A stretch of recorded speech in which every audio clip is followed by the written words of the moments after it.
നമസ്കാരം, ഞാൻ രമേഷ് ഗോപാൽ. തനിമ സ്പെഷ്യൽ ന്യൂസ്. സത്യസന്ധതയ്ക്ക് മാതൃകയായി KSRTC കണ്ടക്ടർ. തിരുവനന്തപുരം കിളിമാനൂർ ഡിപ്പോയിലെ ബസ്സിൽ ഉച്ചയ്ക്ക് ആറ്റിങ്ങൽ കിഴക്കേക്കോട്ട ട്രിപ്പിൽ ഓവർബ്രിഡ്ജിന് മുന്നിൽ വച്ചാണ് സീറ്റിൽ കിടന്ന പേഴ്സ് കണ്ടക്ടർ അനീഷിന്റെ ശ്രദ്ധയിൽപ്പെട്ടത്. 10,000-ൽ പരം രൂപയും വിലപ്പെട്ട രേഖകളും അടങ്ങിയ പേഴ്സ് കിട്ടിയ കണ്ടക്ടർ സിറ്റി സ്റ്റേഷൻ മാസ്റ്റർ ഓഫീസിൽ വിവരമറിയിച്ചു. ഡ്യൂട്ടിയിലുണ്ടായിരുന്ന ഇൻസ്പെക്ടർ രാജേഷ് കുമാറും സ്റ്റേഷൻ മാസ്റ്റർ രഞ്ജിത്തും KSRTC control room, police control room, railway station എന്നിവിടങ്ങളിലും സോഷ്യൽ മീഡിയയിലും ഈ വിവരം കൈമാറി.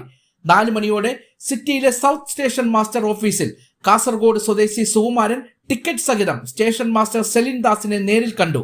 സെലിന്റെ അന്വേഷണത്തിൽ പേഴ്സ് സിറ്റി മൂവ്മെന്റിൽ ലഭ്യമുണ്ടെന്ന് അറിഞ്ഞതിനെ തുടർന്ന് സുകുമാരനെ മൂവ്മെന്റിലേക്ക് അയച്ചു. തുടർന്ന് സുകുമാരൻ നൽകിയ വിവരങ്ങളും കണ്ടക്ടർ അനീഷിന്റെ ബോധ്യപ്പെടലിന്റെയും അടിസ്ഥാനത്തിൽ പേഴ്സ് ഉടമ കാസർഗോഡ് സ്വദേശി സുകുമാരനാണ് എന്ന് ജനറൽ കൺട്രോളിംഗ് ഇൻസ്പെക്ടർ രാജേഷ് സാക്ഷ്യപ്പെടുത്തി. സിറ്റി സ്റ്റേഷൻ മാസ്റ്റർ ഓഫീസിൽ വെച്ച് conductor K Aneesh, driver R Sasikumar എന്നിവർ ചേർന്ന് സുകുമാരന് പേഴ്സും പണവും കൈമാറി.